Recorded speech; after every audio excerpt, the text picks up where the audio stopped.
അദാനി കോഴ, George Soros ബന്ധം എന്നീ വിഷയങ്ങളിൽ പാർലമെന്റിന്റെ ഇരു സഭകളും ഇന്ന് പ്രക്ഷുബ്ധമാകും. രാജ്യസഭാ അധ്യക്ഷൻ ജഗദീപ് ധൻഖറിനെതിരെ അവിശ്വാസ പ്രമേയം കൊണ്ടുവരാനാണ് ഇന്ത്യ സഖ്യത്തിന്റെ തീരുമാനം. രാജ്യസഭാ അധ്യക്ഷൻ ഇന്ന് വിളിച്ച സർവകക്ഷി നേതാക്കളുടെ യോഗം ഇന്ത്യ സഖ്യം ബഹിഷ്കരിക്കും എന്നാണ് വിവരം. ബൽറാം നെടുങ്ങാടി വിവരങ്ങളുമായി ഡൽഹിയിൽ നിന്ന് ചേരുന്നു. ബൽറാം, അദ്ദേഹത്തിൻ്റെ തന്നെ എതിരെ പരാതിയുള്ളപ്പോൾ അദ്ദേഹം തന്നെ ഒരു മീറ്റിംഗ് വിളിച്ചാൽ എങ്ങനെ ശരിയാവും?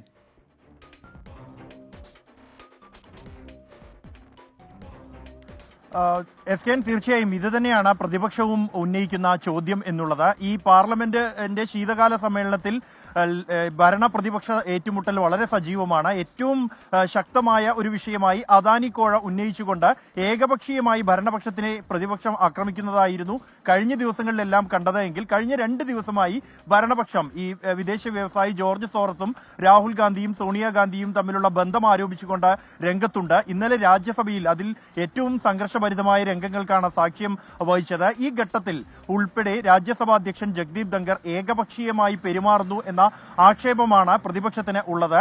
അത് 2 ദിവസങ്ങൾക്ക് മുമ്പ് രാജ്യസഭയിൽ നോട്ട് കണ്ടെത്തിയ വിഷയത്തിൽ അത് കോൺഗ്രസ് അംഗ മനു അഭിഷേക് സിംഗ്വിയുടെ പേരെടുത്ത് പറഞ്ഞു അദ്ദേഹം. കൂടാതെ പലപ്പോഴും അവസരങ്ങൾ നൽകുമ്പോൾ BJP അംഗങ്ങൾക്ക് സമയം നോക്കാതെ തന്നെ അവസരം നീട്ടി നൽകുന്ന നടപടികൾ അദ്ദേഹത്തിന്റെ ഭാഗത്തു നിന്നുണ്ടാകുന്നു. ഇന്നലെ ചട്ടപ്രകാരമല്ലാതെ ചർച്ചകളിലേക്ക് ഈ ജോർജ് സോറസുമായി ബന്ധപ്പെട്ട ആക്ഷേപങ്ങൾക്ക് ഭരണപക്ഷത്തിന് ചർച്ചകൾക്ക് അവസരം നൽകി തുടങ്ങിയ ആക്ഷേപങ്ങളാണ് ഉള്ളത്. ഈ ഒരു ഘട്ടത്തിലാണ് ഇത്തരത്തിലൊരു അവിശ്വാസ പ്രമേയത്തിന് നീങ്ങുന്നത്. അതിനായുള്ള നീക്കങ്ങൾ ആരംഭിച്ചു കഴിഞ്ഞെങ്കിൽ പോലും 2 ചോദ്യങ്ങളാണ് ബാക്കി നിൽക്കുന്നത്, അല്ലെങ്കിൽ സംശയങ്ങളാണ് പ്രതിപക്ഷത്ത് ബാക്കി നിൽക്കുന്നത്.